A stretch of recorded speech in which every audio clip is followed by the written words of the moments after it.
Alrighty. Well, we're going to go ahead and get going because it is a big day for another week in review. And I'm again your host, Dan Cosgrove of Anthem Capital. Lighting could be a bit better today, but hey, it's a rainy day in Boston, Massachusetts, so it's not like we have much to do with natural lighting. But as our prior posts have been, we're going to cover our top 5 news stories in real estate. Then we're going to get into the top 3 LinkedIn posts that we have found most engaging across the platform and finish it up with our weekly blog kind of opinion analysis of things that we can take out of it in our life. And so, as we get started, the rundown on the top 5 real estate stories, as the headline said, there's a battle going on in New York that could greatly impact the real estate industry. And that is Airbnb versus New York. So, we're going to hop into that story in just a second. But I also want to tell you about U.S. home sales hitting their lowest level since 2008. And I think all of us know what happened in 2008. Then, if you're involved in real estate and you're a real estate agent, there's a warning sign coming out for you. And I want you to be aware of that. Followed by the big news of it's cheaper to rent than to buy. What does that mean? I'll give you a full breakdown as to what that means. And then affordable housing. We've all been screaming for it, but unfortunately, there's going to be some cost increases coming to affordable housing, and I'll explain to you why. So with that, I'm going to get into Airbnb versus New York. It's a nice little boxing match here. You don't know who's actually going to win it. But to give you guys, to catch you up on what's been occurring is in September, New York City enacted a law that required hosts to register with the city, verify registration, before taking any payment, and establish a list of buildings that were on a prohibited list for short-term rental. Well, that's a big change because you had a lot of investors in there. Now, why did this occur? Well, the average one-bedroom shoebox or apartment, as they call it in New York City, rents for about $4,000 plus. And officials say the short-term rental space is what has driven up. So like Airbnb and VRBO, they're the ones to blame for the higher rental prices in this housing market, and because they've taken units off the market. Now, the results are way too early to tell, but just as a baseline, since this law was enacted in September, there was 22,000 plus units on the market in New York City in August. And now, as of the time of posting, there's only 3,200 units on the market in New York City, and only 450 of them have actually registered. So that's a vastly big drop. They still say there's plenty of hotels to support tourism in New York, but if this is in fact successful and NYC succeeds, you could see something like this spread across the country into other cities where tourism is a major attractive. Now, we're going to shift over to U.S. home sales because U.S. home sales is a big deal. A lot of people like the idea of actually buying versus renting. And it's not really good news, depending upon, of course, how you look at it. But U.S. home sales have hit their lowest level since 2008. And 2008 was the big recession. Now, home prices are still at record highs because it's all about supply and demand. And there's so much reduced supply that the demand is still up there, so that instead of maybe 20 people bidding on a house right now it's only 10, but still those 10 are still driving each other up until they all give up and say, okay, that person wins. So the prices haven't dropped. It's the actual amount of transactions have like nearly halved. And that's all due, in fact, to the 7.5% interest rates that people are paying on a 30-year mortgage. What does that look like for us in the future? Well, 2024, we don't expect that getting any better. Maybe interest rates will flatten. Hopefully there's only another quarter point increase at the end of this year. And then 2025, we might see things starting to come back down, which could really warm up the market and more people buying. But the fact of the matter is almost 40% of recent home buyers since the first time home buyers are around 35, they actually had to borrow money from a family to help with the down payments. So that's kind of like a shocking truth going on here in the real estate market, but something to be wary of when it comes to buying your home. Now, the third story I wanted to share, and of course this is going to be a biased one because I'm a real estate person, but it's a warning sign for real estate agents. Our dear friends at the Justice Department are reportedly considering legal intervention against U.S. real estate commissions. And if anybody's watched Selling Sunset, my wife loves that, so I've started watching it. Those agents could like myself, could also be in trouble. And just so background for people that haven't gotten to that experience of buying or selling a house, since a lot of people, you don't first do that transaction until you're at least 35. Historically speaking, you spend about 9 to 10% if you're the seller of a house on fees. So if you're selling it for $1 million, expect about $100,000 to be lost in your transaction.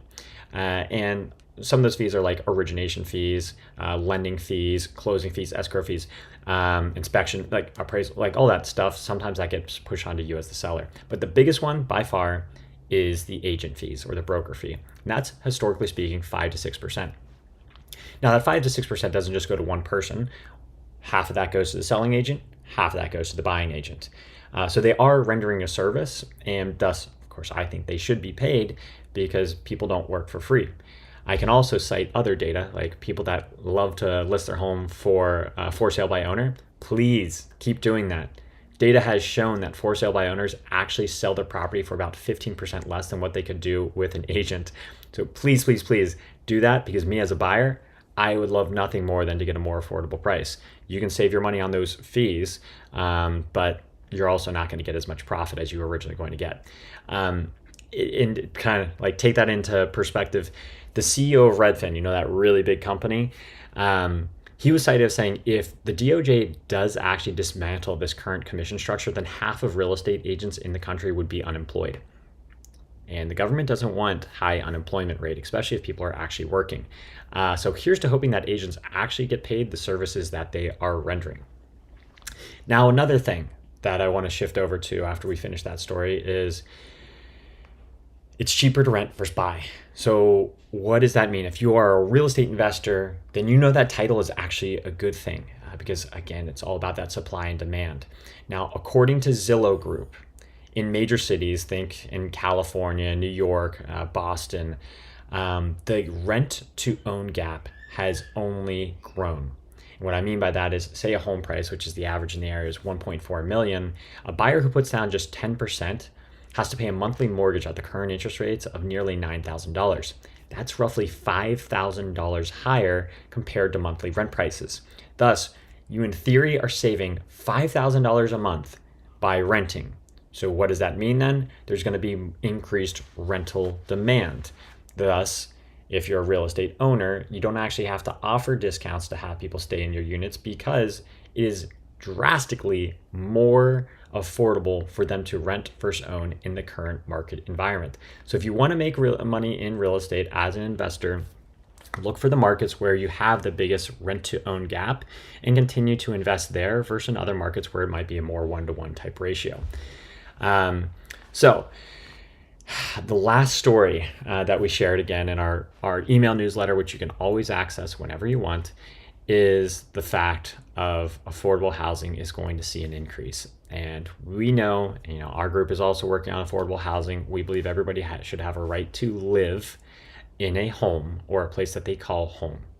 But the sad fact of the matter is there's only so many things you can actually do as a real estate owner. And a survey of affordable housing owners of over 2.7 million units in the United States have shown that there's going to be cost increases coming in America. And nearly all of it is for things that I've already cited, like property tax increases and all that stuff. But I want to focus on insurance premiums, because insurance premiums in this past year have been 29%. Now that's huge. That's up from 17% in the prior year. And there's some reasons like natural disasters and insurance groups have to make back their money and all that stuff. But if your expenses are just going up that way, there's only so many things you can do as an owner. You can try and take up your deductible and hope that helps. You can of course always bid it out to other insurance groups, but still, those are increased costs. Believe me, real estate owners like ourselves are looking for ways to decrease our operating expenses, and we're going to do our best for it because ultimately we want people to be able to affordably live at our places. But if we can't cut all those costs, then the last thing that you have to do is increase rent just so you can make ends meet as an owner, because the last thing you want is not to be able to cover your debt service coverage ratio, thus the property defaults, and it gets taken over by the bank or just turns into kind of a slum. And you never want that, because now you're no longer a landlord, you're a slumlord, and it doesn't create the quality of life for anybody. So there's going to be some challenges in the affordable housing market, but that's challenges that every real estate owner is seeing right now, just due to the current costs. So that's our top 5. We hit the Airbnb versus New York. That's a big one. The U.S. home sales hitting their lowest level since 2008. The Department of Justice trying to cut commissions for real estate owners. The fact that it's cheaper to rent versus buy, and how that could be really beneficial as an owner. And the unfortunate cost increases that are becoming more prevalent in affordable housing until we get to an environment that is more sustainable for everybody involved. So I want to now move into my top 3 LinkedIn posts that I found really impactful, and something I figure I should share with the audience. First one's coming from Jenna Kutcher, and she's an online marketing expert. If you don't follow her, I suggest you do. She's really good.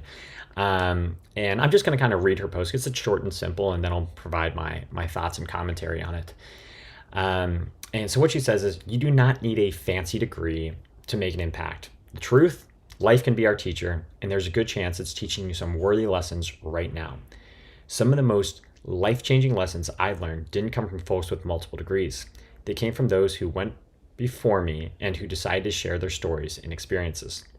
So here's a little tough love. If you don't share your story, you could be depriving someone of a story that could drastically improve or even save their life. Life is unpredictable, but we have the pen in our hands. So why not write a good story? Your story matters. Don't keep it to yourself. Here's my thoughts. If you open yourself up and are vulnerable, then you're showing your true authentic self, which can help others overcome their own self-limiting beliefs. I know I have a story to tell. I've kind of told it, but I haven't told the full story, and I'm just not ready to tell it yet.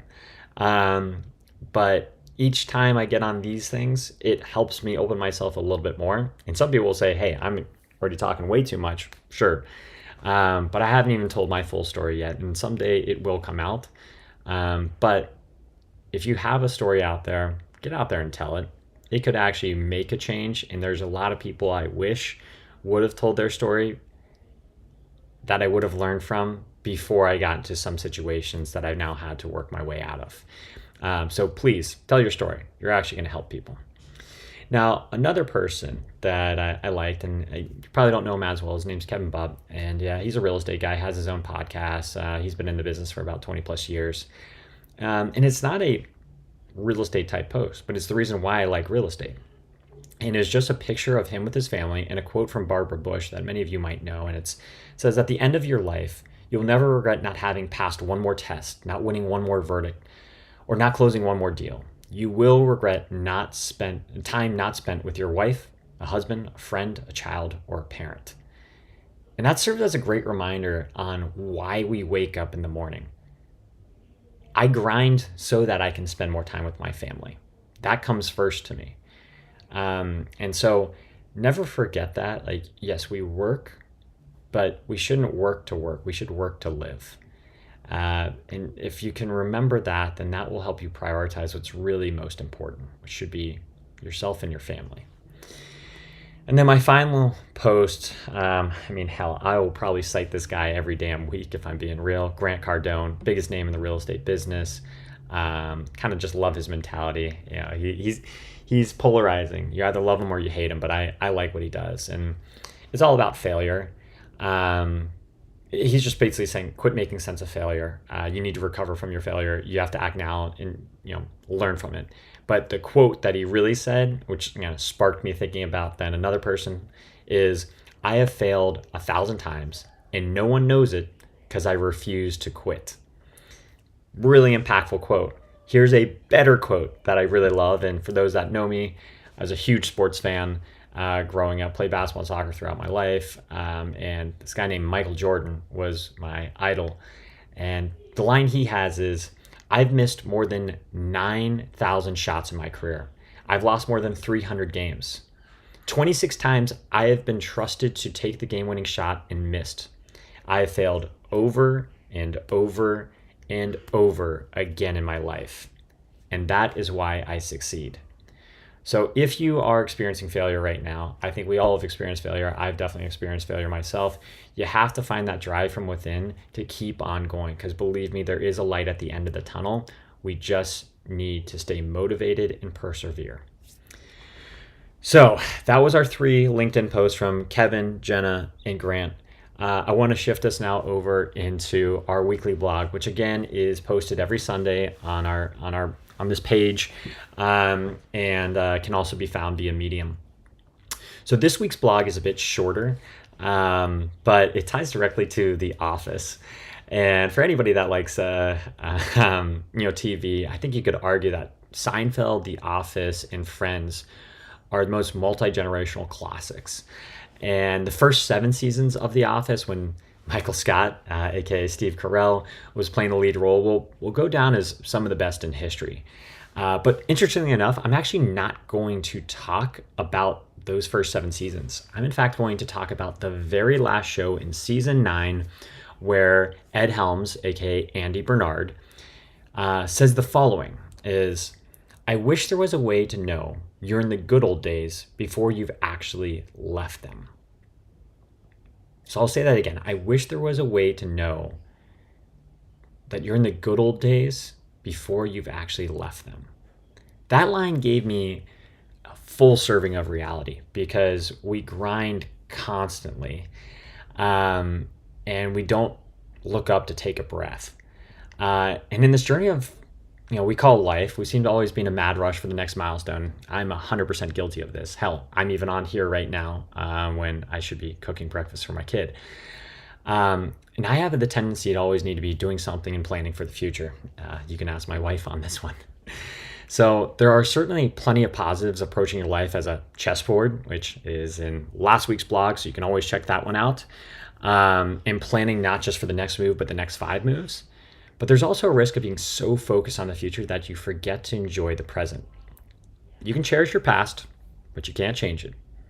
You can plan for a better future, but you can't fast forward to it. You can, however, be present.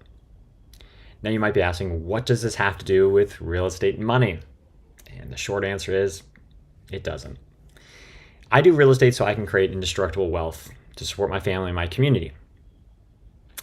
But if I'm only focused on money and have my blinders on to all the other joys in life, then before I know it, I'll be in a nursing home wondering where the hell my life has gone. In closing, my lone real warning in this week is wake up. You are in the good old days. So it's time to enjoy them.